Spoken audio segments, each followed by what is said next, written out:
Thank you, Mr. Chairman. I think fundamentally there is a difference of viewpoint on this committee. We don't have a revenue problem. We have a spending problem in this country. And some of the examples that you have showcased today, Director Vogt, the PEPFAR examples you gave earlier, we want to see those dollars go to programs and people who need them. That's the whole point of what our committee is doing here, is asking those questions. And when I hear about the waste, that's exactly what Iowans are telling me to come here and say, we don't want to spend our money on that. So kudos to you, to DOJ, for everything you've done to uncover this. At least $175 billion in wasteful spending already, throwing away this money on international pet projects instead of going to constituents like mine in the district.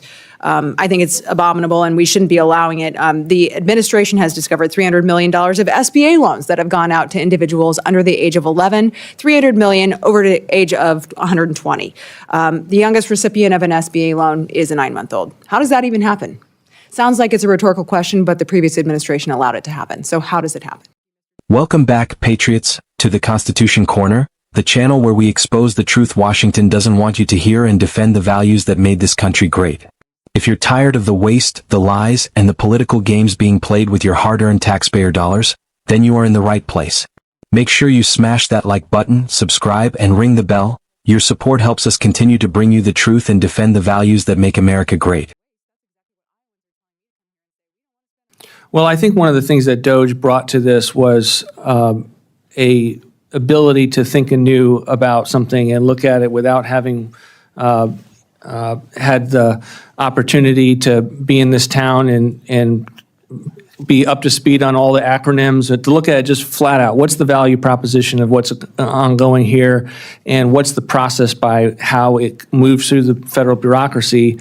And they thankfully had the ability to be outraged, and I think that's what the American people are outraged by, is the extent to which taxpayer dollars are spent on things that no one wants to defend.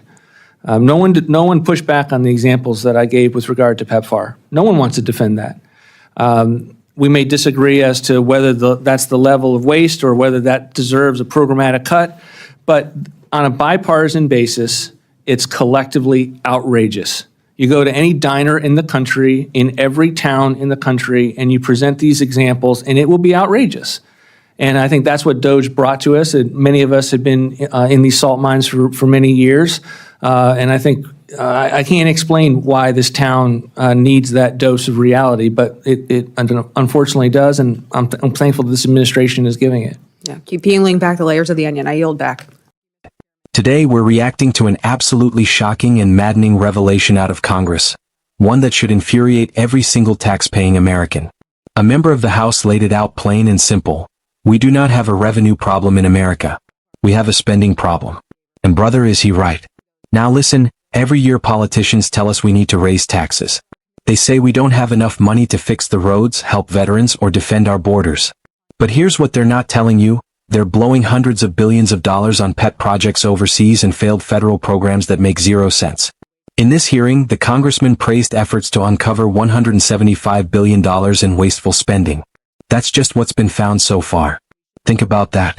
That money could have gone to veterans' health care, rebuilding our infrastructure, stopping the flow of fentanyl at the border, or supporting the men and women in law enforcement.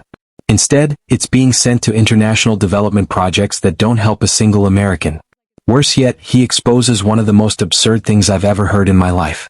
The Small Business Administration handed out loans to people under the age of 11. Not a typo. Under 11. One loan went to a 9-month-old baby. Babies are getting business loans from our federal government. You can't make this stuff up. Oh, and don't worry, it gets better. Other loans were sent to people over 120 years old. Last time I checked, the number of Americans over 120 is 0. That's not just waste. That's fraud. That's incompetence. That's what happens when bureaucrats run wild with zero accountability. And guess what? This didn't just happen on its own. It happened under the previous administration. Now that's not a partisan jab, it's a reality check. We've had a broken system in Washington for decades, and the American people are the ones paying the price.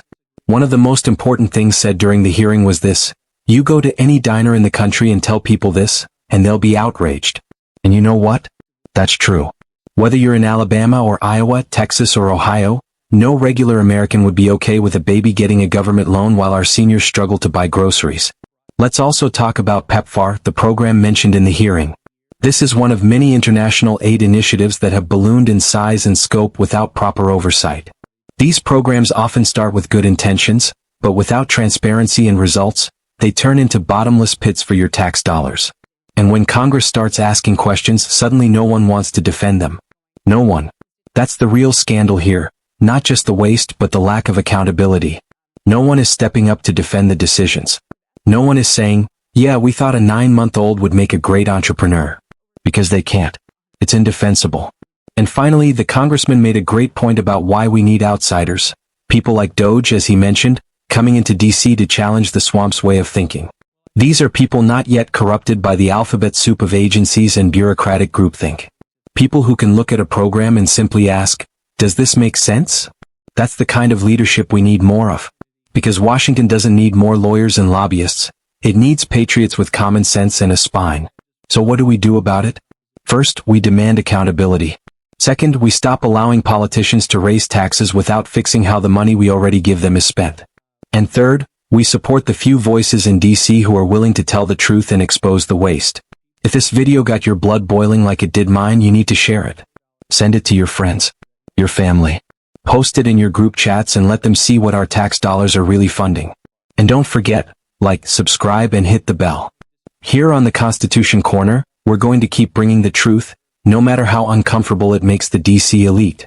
Until next time, stay informed, stay free, and never stop demanding better from the country we love. We are the Constitution Corner, where Americans' root guides its future.